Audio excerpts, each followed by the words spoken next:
Complete ether को 3 minute में cover करवा दूंगा, प्योर एनसीईआरटी बेस्ड, एनसीईआरटी की सारी रिएक्शन आपको करवा दी जाएगी, ठीक है। तो देखो जो एचएक्स की रिएक्शन है ना ईथर के साथ में, वो भी विद कॉन्सेप्ट आपको करवाऊंगा। सबसे पहले मेथड ऑफ प्रिपरेशन में देखते हैं डिहाइड्रेशन ऑफ एल्कोहल से। डिहाइड्रेशन करवाओ एल्कोहल का, तो रिएजेंट क्या है, कॉन्सेंट्रेट H2SO4 या कॉन्सेंट्रेट H3PO4 मिल जाए तब करवाओगे। तो कॉन्सेंट्रेट H2SO4, यहां पे टेम्परेचर का बहुत बड़ा रोल है। कैसे सर, 413 केल्विन ले लोगे ना तब ये एल्कोहल है, इससे ईथर का फॉर्मेशन हो जाएगा। अगर 413 केल्विन 443 केल्विन ले लोगे तब क्या होगा, यहां पे एल्कीन का फॉर्मेशन होगा। कैसे होगा, देखो जो यहां पे है, यहां से H+ लेगा ये, ठीक है, और OH2 माइनस के OH2 बनेगा प्लस, तो ये निकल जाएगा, यानी ये देखो OH2 प्लस, ये निकल गया, यहां से कार्बोकेटाइन जनरेट हुआ। अब कार्बोकेटाइन जनरेट होगा, रीअरेंजमेंट हो सकता है तो करवा दो, -H+ कर दोगे तो यहां पे एल्कीन का फॉर्मेशन ऐसे होगा, ठीक है, 443 केल्विन पे।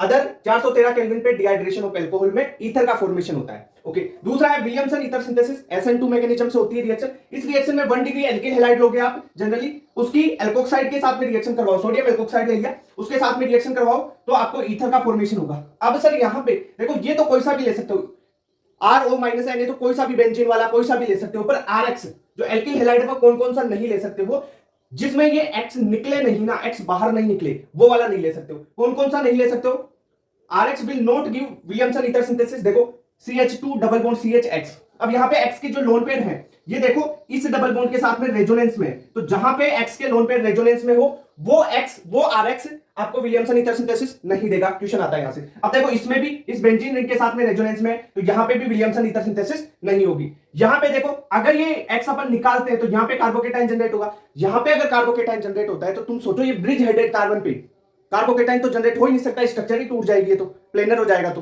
ठीक है, तो इसलिए ब्रिज हेडेड वाला भी विलियमसन ईथर सिंथेसिस नहीं देगा।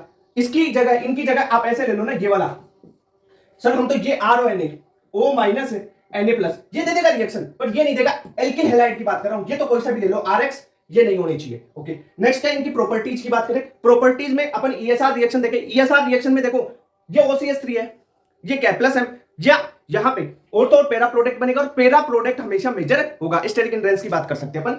तो ESR में पहले हेलोजिनेशन करते हैं, ब्रोमीन डाला, देखो ये एसिड या CH2 ये सोलवेंट है, ये रिएक्शन में पार्टिसिपेट नहीं कर रहा, अपन ने सोलवेंट लिया। भाई आप सोलवेंट में ही तो करवाते हो रिएक्शन, कोई रिएक्शन होगी कोई भी, वो सोलवेंट में ही होती है। ये है सोलवेंट है, यहां पे लिख देता हूं सोलवेंट। Br2 ब्रोमीन, Br+ आपको इलेक्ट्रोफाइल देगा।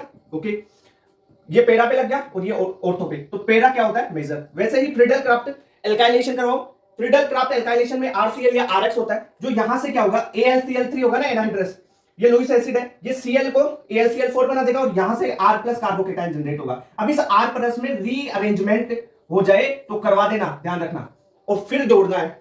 रीअरेंजमेंट करवा के फिर इसके ऑर्थो और पैरा पे जोड़ दोगे, जो पैरा वाला होगा वो मेजर होगा। क्लियर बात, तो ये चीजें समझ में आ गई आपको। अब नेक्स्ट प्रॉपर्टीज पे चलते हैं इसकी। नेक्स्ट ईथर की प्रॉपर्टी है नाइट्रेशन। नाइट्रेशन में H2SO4 और HNO3 होगा, इनसे आपको NO2 इलेक्ट्रोफाइल जनरेट होगा, NO2+ इलेक्ट्रोफाइल होगा, ये ऑर्थो पे और पैरा पे जाएगा। जो पैरा वाला होगा वो क्या होगा, मेजर प्रोडक्ट होगा।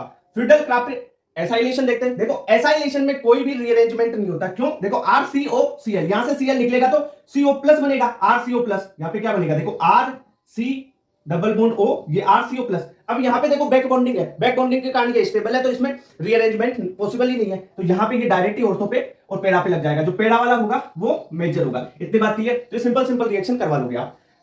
अब देखो सबसे इंपॉर्टेंट रिएक्शन आती है इसकी, ईथर की रिएक्शन HX के साथ में। ये ईथर है, HX के साथ में रिएक्शन करवाओ, H+ आएगा। सबसे पहले जो ये इलेक्ट्रॉन है ये H+ को लेंगे और ROH और R ये पॉजिटिव चार्ज वाला O पे, ये फॉर्म हो गया। अब ये फॉर्म हो गया, इसके बाद में जो X- है वो किस पे रिएक्ट करेगा, ये वाला बॉन्ड टूटेगा, ये वाला बॉन्ड टूटेगा, वो किस पे डिपेंड करेगा, जो ये R अपन ने लिया है वो कौन सा है, ठीक है। तो रिएक्शन अब SN1 से जाएगी या SN2 से जाएगी, मतलब कौन सा बॉन्ड टूटेगा वो किस पे डिपेंड करेगा कि ये R क्या है। अगर R और R 1 डिग्री और 2 डिग्री है, रिएक्शन SN2 के थ्रू चले जाएगी, यानी जहां पे स्टेरिक हिंड्रेंस कम होगी वहां पे अटैक होगा न्यूक्लियोफाइल का, यानी X- वहां पे जुड़ जाएगा। ओके, 1 डिग्री और 2 डिग्री में। तो अगर R और R 3 डिग्री है नॉर्मल, या resonance stabilise 1 degree 2 degree 3 degree है, तब रिएक्शन SN1 के थ्रू जाएगी, यानी SN1 के थ्रू मतलब स्टेबल कार्बोकेटाइन बनेगा और उससे जुड़ेगा X-। इतनी बात क्लियर। फॉर एग्जांपल देखो ये है, इसकी रिएक्शन करवाते हैं, यहां पे देखो रिएक्शन कराओ H+, इसके लोन पे ये अटैक, यहां पे O, ये H और ये तुम्हारा CH3। अब कौन सा टूटेगा, देखो मैं इसको तोड़ता हूं, ये तो अगर यहां से देखूं तो ये कौन सा है 3 डिग्री है और ये है 1 डिग्री। मैंने क्या बोला, अगर R और R' में से कोई सा भी एक 3 डिग्री है, जो 3 डिग्री है, देख लो ये 3 डिग्री है, 3 डिग्री वाले देखो 1 2 3 प्रायोरिटी ऑर्डर है, 3 डिग्री वाले में कौन सी रिएक्शन, SN1 के थ्रू, और SN1 में क्या बनता है, स्टेबल कार्बोकेटाइन, यानी ये यहां से टूटेगा। और स्टेबल कार्बोकेटाइन 3 डिग्री वाला तो स्टेबल बनेगा ना, 1 डिग्री वाला थोड़े बनेगा, ये स्टेबल थोड़े है, यही तो 3 डिग्री वाला तो स्टेबल बनेगा, ठीक है। तो यहां पे स्टेबल कार्बोकेटाइन ये जनरेट हो गया, प्लस साथ में CH3 और OH रह गया। अब जो न्यूक्लियोफाइल है तुम्हारा X-, ये इस पे अटैक कर जाएगा, तो कैसे होगा, यहां पे ये X इससे जुड़ जाएगा, तो ये इसके प्रोडक्ट बन गए, ये और ये, इस टाइप से कराओगे। नेक्स्ट रिएक्शन देखो, HI की रिएक्शन इसके साथ में करवाओ। अब इसमें क्या है, आपका जो ये लोन पेयर है, ये जो लोन पेयर है ऑक्सीजन के, ये देखो इधर तो रेजोनेंस में है, तो ये वाला बॉन्ड तो टूटेगा नहीं, ये बॉन्ड टूटेगा नहीं, तो बॉन्ड कौन सा टूटेगा, ये वाला टूटेगा। अब ये बॉन्ड टूटा, ठीक है, तो देखो ये बेंजीन, ये बॉन्ड टूटा, ओके, तो यहां पे बॉन्ड टूटा, O के साथ में H दे दो, और इसके साथ में आपका जो भी I है तो आयोडीन आ जाएगा। क्लियर बात। अगर लोन पे रेजोनेंस में है ना, तो उस बॉन्ड को नहीं तोड़ते हैं, ध्यान रखना। HX वाली रिएक्शन में एक टाइप का क्वेश्चन हो रहा है, एक्सेस में HI दे रखा हो, तब आप बॉन्ड को तोड़ दो और दोनों को क्या दे दो, X, किसी को भी H मत दो, ठीक है, दोनों को देख, यहां पे बनेगा CH3X प्लस दूसरा क्या था CH2CH3, CH2CH3 है ना, तो CH3CH2X, दोनों को X मिल जाएगा, ठीक है, एक्सेस में हो तब। और नॉर्मल 1 यूनिट हो 2 यूनिट हो तो उस हिसाब से रिएक्शन चलेगी। तो ये होगी तुम्हारी ईथर की सारी रिएक्शंस, प्योर एनसीईआरटी बेस, ठीक है। अगर आपको ये ईथर की ये मैकेनिज्म और डिटेल में समझना है ना इसको, तो कमेंट कर देना, इस रिएक्शन को 10 मिनट में आपको वेरियस एग्जांपल्स और बहुत डिटेल में समझा दूंगा, ठीक है। Okay, thank you.